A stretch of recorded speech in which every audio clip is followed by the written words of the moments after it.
Not all states are equal when it comes to termites. A new study reveals the 20 top cities in the U.S. for termite infestations. The active period is called swarm season, and it'll begin as warmer weather kicks in. Termite expert Jennifer Fox joins us now to talk about the signs of termite damage in our homes. Good morning, Jennifer. Good morning. I'm curious about this correlation between weather and termites. Explain that, would you? Absolutely. So we're getting into our, like you said, swarm season. It's Termite Awareness Week. So as the weather heats up and then we start getting some more of the rainy season, then what happens is that's perfect prime season for the termites to restart their colonies and to swarm out and to try and find new places to live. Unfortunately, a lot of times that ends up being people's homes. What are the top cities for termite infestation, and is Omaha on that list? Omaha, fortunately for y'all in Nebraska, is not on that list, but the top three we do have Los Angeles, San Jose, and San Diego. Unfortunately, though, nobody is completely safe. And so this happens across the country. We do get swarm season everywhere, and it is important that people understand what to look for and what to do if they find something. All right. Well, it's interesting to me that the top three are all in California there. So you're talking about the signs, and I know you've got some stuff there in front of you. So let's get to, if you're a homeowner, what should you look for in terms of termite damage? So termite damage can be very, very costly. It's around, the average is about $8,000. And the important thing to know is that that's not generally covered by homeowners insurance. And so if you have, this is a severe piece of damage here, but we've got a lot of the wood's destroyed, as you can see. So things to look for, you obviously want to find things as soon as possible before we get to this point. But things you can look for are things like mud tubes. They're little mud pieces that go up. They're about the width of a pencil. Little shavings, wood droppings.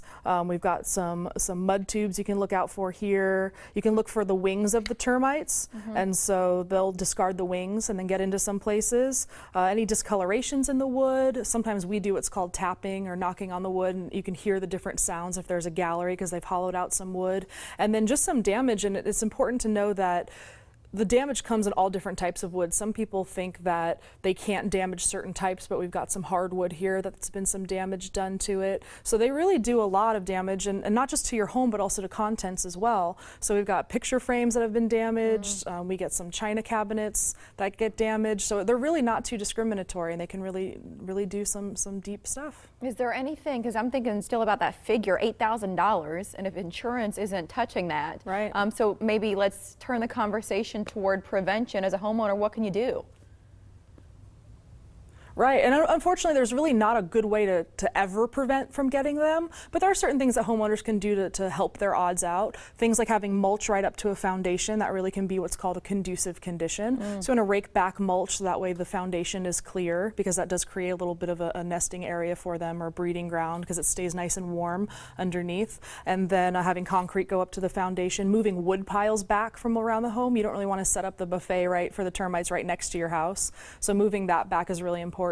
And then making sure you have a good visual view of your home, because we don't see everything that's going on, but you have a better shot at that. And so just 1/32 of an inch is all that it takes. It's not really much more than the width of a fingernail, and so we want to keep them out of the home. Okay, so you start to see the wings or the tubes. What's the first thing as a homeowner, those early signs? What do you recommend as a pro that we do to react? As a pro, you really want to have someone that's licensed come out and take a look, because they'll get in all the areas that you usually don't go into for your home. So a lot of people don't go in their attic, they don't go underneath their home, they don't look in those nooks and crannies that can be kind of hidden in places that the termites get in. So we really do recommend having a professional come out and give you an overall checkup, kind of like going to the doctor, but for your house. Would you give us maybe one website if our viewers want to learn more about prevention, eradication, anything that you've touched on here this morning? Sure, absolutely. That would be our company website, and that's www.terminix.com. All right. Thank you, Jennifer. We appreciate it. Thank you.